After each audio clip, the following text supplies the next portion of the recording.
నమస్కారం ఎస్బిటివి న్యూస్ కి స్వాగతం. హెడ్లైన్ చూద్దాం. తెలంగాణలో కొత్త రేషన్ కార్డులు, సోషల్ మీడియాలో పోస్టులు వైరల్.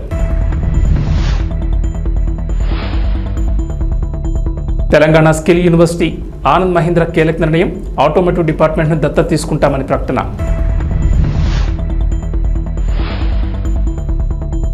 ఏపీలో రేషన్ కార్డులో ఉన్న వారికి శుభవార్త, రేషన్ పంపిణీపై చంద్రబాబు కీలక ప్రకటన, ఎండియు వాహనాలపైన నిర్ణయం.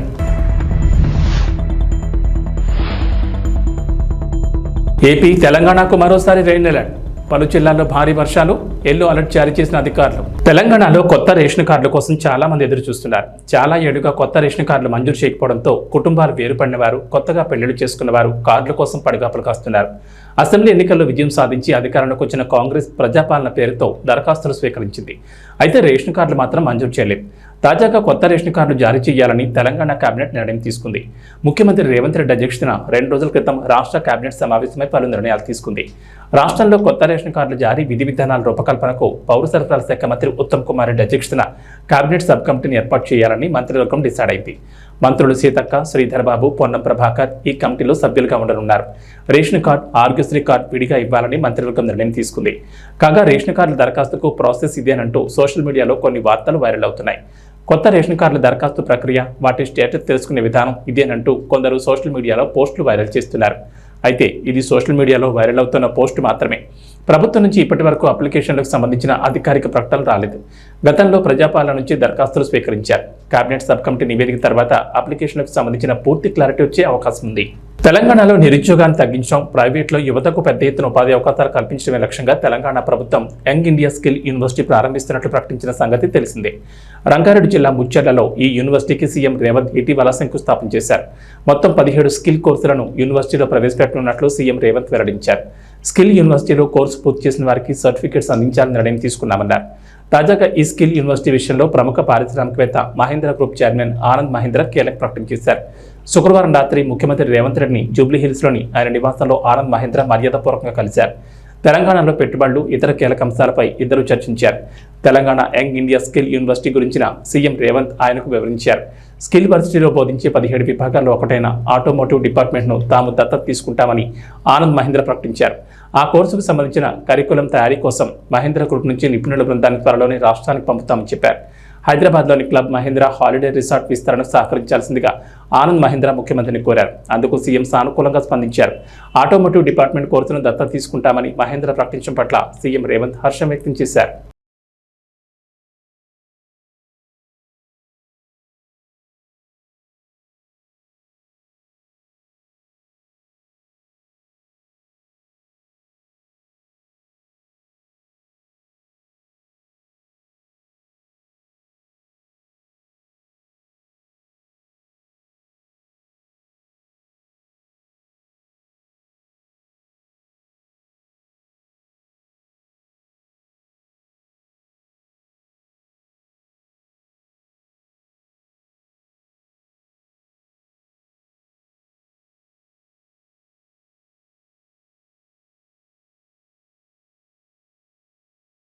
ఆంధ్రప్రదేశ్లో రేషన్ కార్డులు ఉన్న వారికి ముఖ్యమంత్రి చంద్రబాబు శుభవార్త చెప్పారు. రాష్ట్రంలో నిత్యావసర వస్తువుల ధరలు నియంత్రణపై దృష్టి పెట్టాలని అధికారులకు కీలక సూచనలు చేశారు.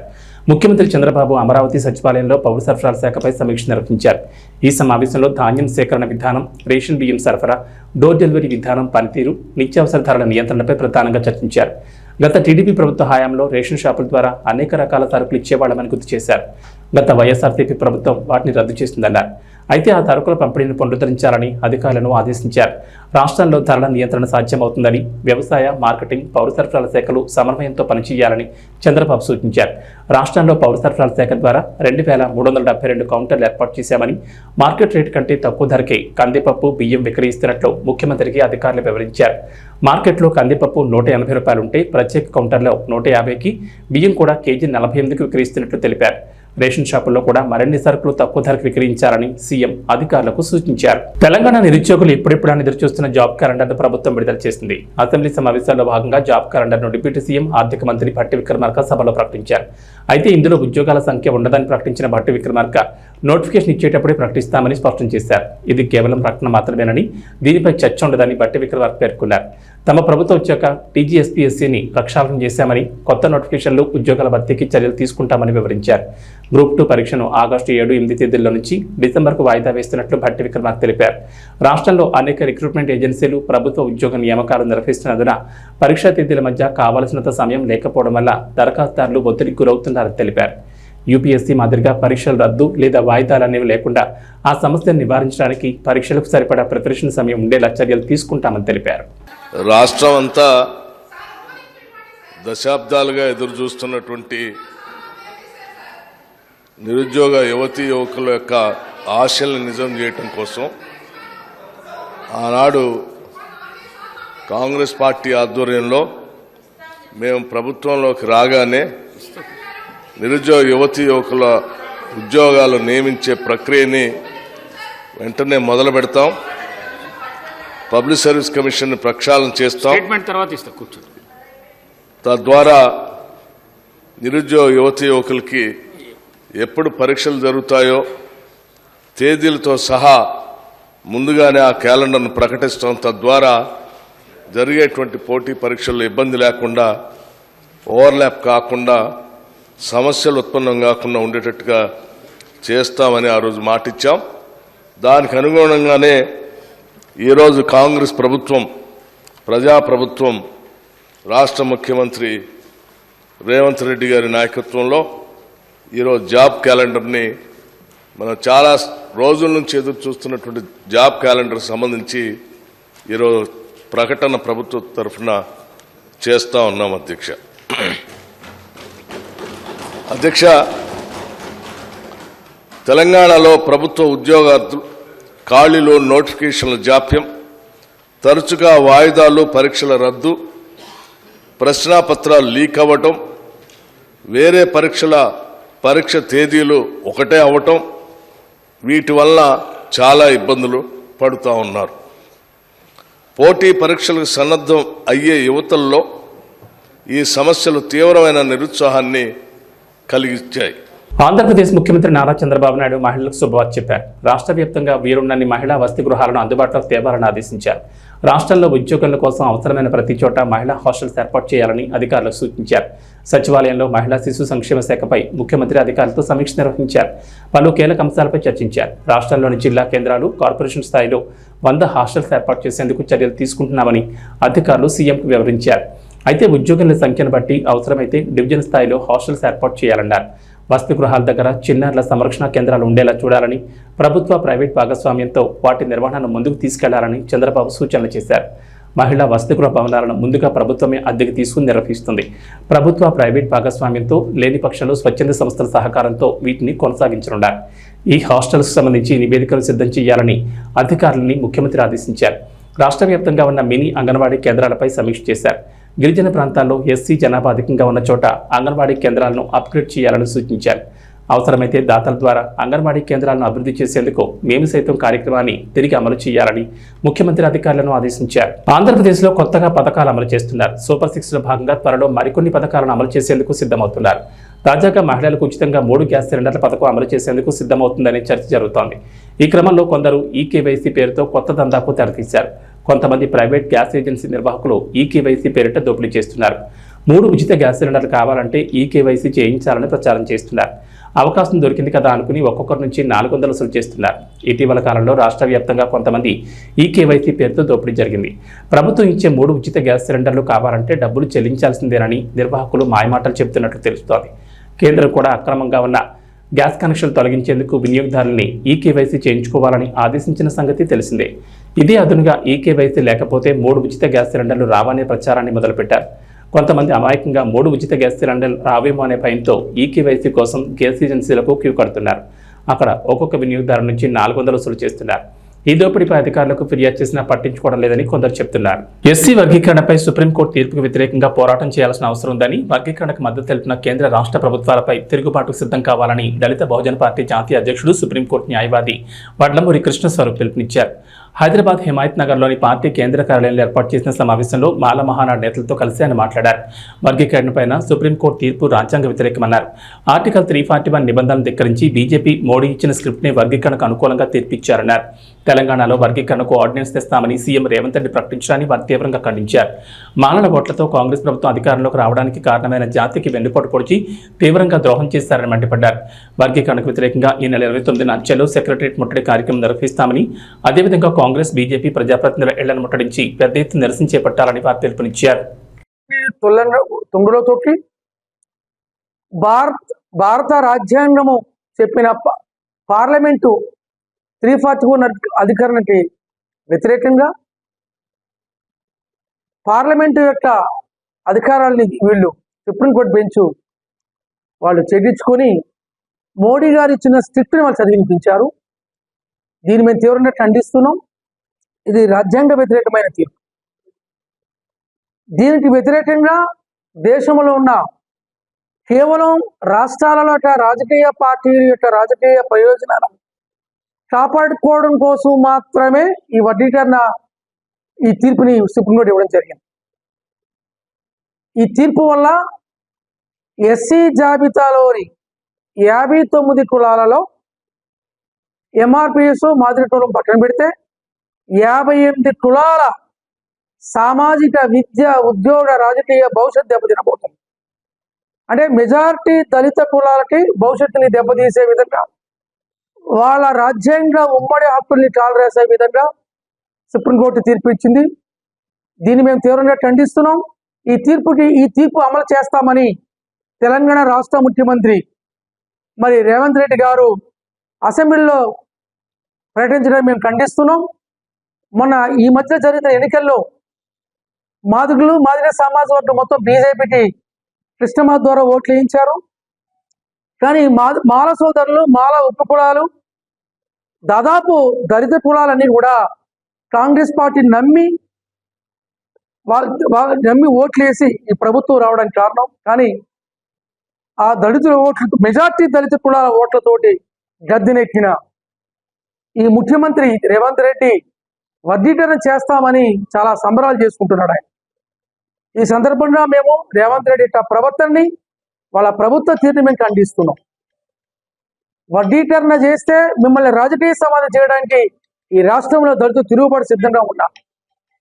కాబట్టి సుప్రీంకోర్టు తీర్పుని వ్యతిరేకంగా రాష్ట్ర ప్రభుత్వాల యొక్క వర్గీకరణ అనుకూల చర్యలకు వ్యతిరేకంగా, వర్గీకరణకి ఎవరైతే మద్దతు ఇస్తున్నారో ఆ రాజకీయ పార్టీలకు వ్యతిరేకంగా పెద్ద ఎత్తున తిరుగుబాటు చేయాలని, మాల ఉపకులాలకు వర్గీకరణ వ్యతిరేకించే దళిత కులాలందరికీ మేము ఈ సందర్భంగా దళిత భోజన పార్టీగా, మాల మహానాడు సంస్థగా సంయుక్తంగా పిలుపునిస్తున్నాం. అందువల్ల ఈ నెల 29ని చెలో సెక్రటరియట్ పిలుపునిస్తున్నాం. మరి పెద్ద ఎత్తున వేలాది మంది దళితులు, వర్గీకరణ వ్యతిరేక ఉద్యమకారులు, అంబేద్కరవాదులు, దళిత ఉద్యమ సంస్థలు అందరూ కూడా ఈ బీజేపీ కేంద్ర ప్రభుత్వం యొక్క మోడీ ప్రభుత్వ చర్యలకు వ్యతిరేకంగా, సుప్రీంకోర్టు తీర్పుకి వ్యతిరేకంగా, రాష్ట్ర కాంగ్రెస్ పార్టీ యొక్క ప్రభుత్వం యొక్క వర్గీకరణ అనుకూల వైఖరికి వ్యతిరేకంగా తిరుగుబాటు చేయాలని, రేవంత్ రెడ్డి ఇంటిని సచివాలయాన్ని ముట్టించడానికి మరి పెద్ద ఎత్తున తరలి రావాలని ఈ సందర్భంగా పిలుపునిస్తున్నాం. అదేవిధంగా ఆగస్టు 31ని ఆంధ్రప్రదేశ్లో చంద్రబాబు నాయుడు ఈ నివాసాన్ని, ఆంధ్రప్రదేశ్లో అమరావతిలో ఉన్న సచివాలయాన్ని ముట్టడించడానికి కూడా ఈ సందర్భంగా మేము పిలుపునిస్తున్నాం. ఇది రాజ్యాంగ నిబంధనల్ని తుంగలో దొక్కి రాజకీయ ప్రయోజనాలు ఇచ్చిందే సుప్రీంకోర్టు తీర్పు ఇచ్చింది. కాబట్టి ఇది కేవలం ఎస్సీల వర్గీకరణ సమస్యే కాదు. గతంలో అనేకమైన అంశాలలో రాజ్యాంగ నిబంధనల్ని, రాజ్యాంగ హక్కుల్ని కాలరాసి కేవలం బీజేపీ నరేంద్ర మోడీ నాయకత్వ ప్రయోజనాలు కాపాడడం కోసం, ఆధిపత్య దోపిడీ కులాల రాజకీయ ప్రయోజనాలు కాపాడుకోవడం కోసం మాత్రమే దేశ అత్యున్నత న్యాయస్థానం వివిధ అంశాలలో సుప్రీంకోర్టు తీర్పు ఇవ్వడం అత్యంత సిగ్గుచేటుగా మేము భావిస్తున్నాం. ఇది కేవలం ఎస్సీల వర్గీకరణ అంశమే కాదు. గతంలో ఈవీఎంలని వ్యతిరేకమని, బ్యాలెట్ పేపర్ ఎన్నికలు జరపమని మరి సుప్రీంకోర్టులో పిటిషన్లు దాఖలు చేస్తే బీజేపీ సిఫార్సు మేరకు దాన్ని రద్దు చేశాం. అదేవిధంగా బాబ్రీ మసీదు కూల్చివేతలో రాజ్యాంగ చట్టాలని పార్లమెంట్ విధానాన్ని వ్యతిరేకంగా తీర్పునిచ్చారు. కాశ్మీర్ రాష్ట్రాన్ని చీల్చారు. ఆర్టికల్ 369 ఆర్టికల్ తీసుకొచ్చారు. అలాగే క్రిస్టియన్లు, ముస్లింస్, ఇతర నిమ్న జాతుల యొక్క హక్కుల్ని కాలరాసే విధంగా భారత ప్రభుత్వం చేస్తున్న మనువాదుల చర్యల్ని సమర్థిస్తూ ఈ సుప్రీంకోర్టులో తీర్పులు వస్తున్నాయి. దశాబ్దాల నిరీక్షణ తర్వాత పదోన్నతులు పొంది బదిలీ అయిన వేలాది మంది ఉపాధ్యాయులతో ముఖ్యమంత్రి రేవంత్ రెడ్డి ఆత్మీయ సమావేశంలో పాల్గొన్నారు. తెలంగాణ భవిష్యత్తు ఎక్కడుంది అని ఈ క్షణం నన్ను అడిగితే తెలంగాణ యొక్క భవిష్యత్తు ఎల్బీ స్టేడియంలో ఉంది. వేలాది మంది ఉపాధ్యాయుల రూపంలో ఒకే ఒక్క ఆలోచన, ఆశ, మీ చేతుల్లో ఈ తెలంగాణ భవిష్యత్తు ఉంది. ఇవాళ ఈ తెలంగాణ బలమైన తెలంగాణగా, అభివృద్ధి తెలంగాణగా, ఆర్థికంగా నిలదొక్కునే తెలంగాణగా మార్చాలి అంటే గ్రామీణ ప్రాంతాలలో, తండాలలో, గూడాలలో, మారుమూల పల్లెల్లో ఉన్న దళిత, ఆదివాసీ, గిరిజనుల, బీసీ పిల్లలు ఇవాళ చదువుకోవాలి. వాళ్లకు చదువు చెప్పి వాళ్ళని డాక్టర్లుగా, లాయర్లుగా, ఇంజనీర్లుగా, ఐఏఎస్, ఐపీఎస్లుగా తీర్చిదిద్దే బాధ్యత మీ మీద ఉంది. అందుకే ఈ తెలంగాణ భవిష్యత్తు మా చేతుల్లో కాదు, మీ చేతుల్లో ఉందని చెప్పడానికి నేను ఇవాళ ఈ సమావేశానికి ఏర్పాటు చేసిన. బడ్జెట్ కు సంబంధించి విద్యకు ప్రాధాన్యత ఉండాలి అని చెప్పి 7.3% ఈసారి విద్యకు 21,000 కోట్ల పైగా ఈరోజు విద్యకు నిధులు కేటాయించడం జరిగింది. కొన్ని వాస్తవాలను కూడా ఈరోజు మనం మాట్లాడుకోవాలి. తెలంగాణ రాష్ట్రంలో 40,000 పైచిలకు పాఠశాలలుంటే ప్రభుత్వ ఆధీనంలో 30,000 పాఠశాలలు ప్రభుత్వ ఆధీనంలో ఉన్నాయి. 30,000 పాఠశాలలో 26 లక్షల మంది విద్యార్థులు ఉన్నారు. కానీ అదే ప్రైవేట్లో 10,000 పాఠశాలలుంటే 33 లక్షల మంది విద్యార్థులు ఈరోజు ప్రైవేట్ పాఠశాలల్లో చదువుకుంటున్నారు. నేను ఈరోజు ఈ ఆత్మీయ సమ్మేళనంలో మా ఉపాధ్యాయులను నేను ఒకటే అడుగుతున్నా, ప్రైవేటు పాఠశాలల్లో మీకంటే గొప్పగా చదువుకున్నోళ్ళు, మీకంటే ఎక్కువ చదువుకున్నోళ్ళు టీచర్లు ఉన్నారా? ఒక్కసారి ఆలోచన చేయండి. మనమందరం ఒక ప్రతిజ్ఞ తీసుకోవాలి. పోయిన సంవత్సరానికంటే ఈ సంవత్సరం ప్రభుత్వ పాఠశాలల్లో 2 లక్షల మంది విద్యార్థులు తక్కువ చేరికలు జరిగినాయి. దీన్ని మనం విశ్లేషించుకోవాలి. మన పిల్లలు ప్రభుత్వ పాఠశాలకు వెళ్ళడం ఆత్మ గౌరవం అని గ్రామాలలో ఉన్న తల్లిదండ్రులు భావించాలి. అందుకే అమ్మ ఆదర్శ పాఠశాలని సెల్ఫ్ హెల్ప్ గ్రూపులకు పూర్తి బాధ్యత అందించి మన పాఠశాలలు మొదటి రోజే దాదాపుగా 26 లక్షల మంది విద్యార్థులకు మొదటి రోజే వాళ్ళ పాఠ్య పుస్తకాలతో పాటు వాళ్లకు డ్రెస్సులు ఇచ్చే ప్రయత్నం చేసినాం. పాఠశాలలో ఉన్న మీ పారిశుద్ధ్య కార్మికుల సమస్యను పరిష్కరించడానికి అమ్మ ఆదర్శ పాఠశాల పేరు మీద సెల్ఫ్ హెల్ప్ గ్రూపులకే 1,000 రూపాయలు, దాదాపుగా సంవత్సరానికి 79 కోట్ల రూపాయలు ఖర్చయినా మీకు పారిశుద్ధ్య కార్మికుల సమస్యను తీర్చడం ద్వారా వాళ్ళందరినీ అపాయింట్ చేసే బాధ్యత నిర్ణయం తీసుకున్నాం. పాఠశాలల్లో కంప్యూటర్లు ఉండాలన్నా, లేకపోతే సాంకేతిక నైపుణ్యం పెరిగిన ఈ సందర్భంలో మీరు అక్కడ వాళ్ళకి విద్య చెప్పాలి అని అంటే విద్యుత్తు ఉండాలి. రైతులకు ఇచ్చినప్పుడు, పేదవాళ్లకు 200 యూనిట్లు ఉచితంగా ఇచ్చినప్పుడు, తెలంగాణ జాతి నిర్మాణము, తెలంగాణ భవిష్యత్తు పాఠశాలల్లో ఉంటే పాఠశాలల్లో ఎందుకు ఉచితంగా విద్యుత్తు ఇవ్వద్దు? తెలంగాణ రాష్ట్రంలో ఉన్న 30,000 పాఠశాలల్లో ఉచితంగా విద్యుత్తు ఇవ్వండి.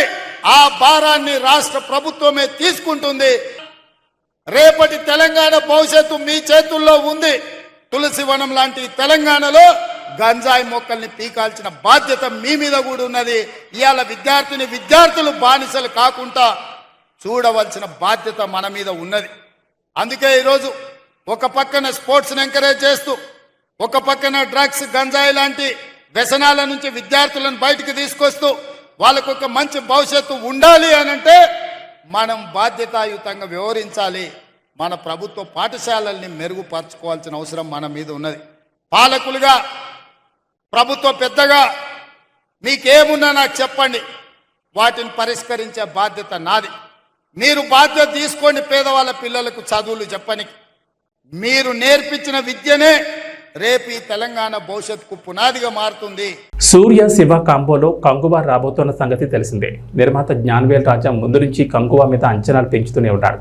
అందరూ పాన్ ఇండియా రేంజ్లో చిత్రాలను ప్లాన్ చేస్తున్నారు. ఎన్టీఆర్ దేవర, సూర్య కంగువా, అల్లు అర్జున్ పుష్ప 2, రామ్ చరణ్ గేమ్ చేంజర్, ఇలా అన్ని కూడా పాన్ ఇండియన్ సినిమాలే. ఇక నుంచి పాన్ ఇండియా చిత్రాల సందడే కనిపించేలా ఉంది. సెప్టెంబర్, అక్టోబర్, డిసెంబర్లో ఈ పాన్ ఇండియన్ మూవీస్ సందడి చేయబోతున్నాయి. కంగువా సినిమా దేవరతో పోటీ పడుతోంది. ఈ 2 చిత్రాలు అక్టోబర్ 10న రాబోతున్నాయి. కంగువా వర్సెస్ దేవరలో ఏది గెలుస్తుంది, నిలుస్తుంది అనే చర్చలు పెట్టుకోలేం. మన తెలుగు వరకు వచ్చేసరికి దేవర డామినేషన్ ఉంటుంది, తమిళంలో కంగువా డామినేషన్ ఉంటుంది. నార్త్లో ఏ సినిమా క్లిక్ అవుతుంది అనేది ఇప్పుడు చెప్పలేం. అయితే ఈ 2 చిత్రాలకు 2 పార్ట్లు ఉన్నాయన్న సంగతి తెలిసిందే. దేవర పార్ట్ 2, కంగువా పార్ట్ 2 కూడా రెడీ అవుతున్నాయని సమాచారం. కంగువా మొదటి పార్ట్కు పోటీ ఉండొచ్చు, కానీ రెండో పార్టీకి పోటీ ఎవరూ రాలేరని, సినిమా అంత అద్భుతంగా ఉంటుందని, పార్ట్ 1 రిలీజ్ అయ్యాక ఆ విషయం తెలుస్తుందని నిర్మాత కేఈ జ్ఞానవేల్ రాజా చెప్పుకొచ్చారు. నిర్మాత మాటలను చూసి నెటిజన్లు రకరకాలుగా కామెంట్లు చేస్తున్నారు. ఇది కాస్త ఓవర్ కాన్ఫిడెంట్గా అనిపిస్తుందంటూ ట్రోలింగ్ చేస్తున్నారు. మరి ఈ కంగువా నిజంగానే అందరినీ మెప్పిస్తుందా? దర్శకుడు శివ నిజంగానే కొత్త ప్రపంచాన్ని సృష్టిస్తున్నాడా? సూర్య నేషనల్ వైడ్గా ఆకట్టుకుంటాడా అన్నది చూడాలి. సూర్య ఆల్రెడీ ఆకాశం నీ హద్దురా, జై భీమ్ అంటూ నార్త్ ఆడియన్స్ను ఓటీటీలో ఆకట్టుకున్నాడు. ఇక కంగువానే సూర్యకు మొదటి పాన్ ఇండియన్ మూవీ కానుంది.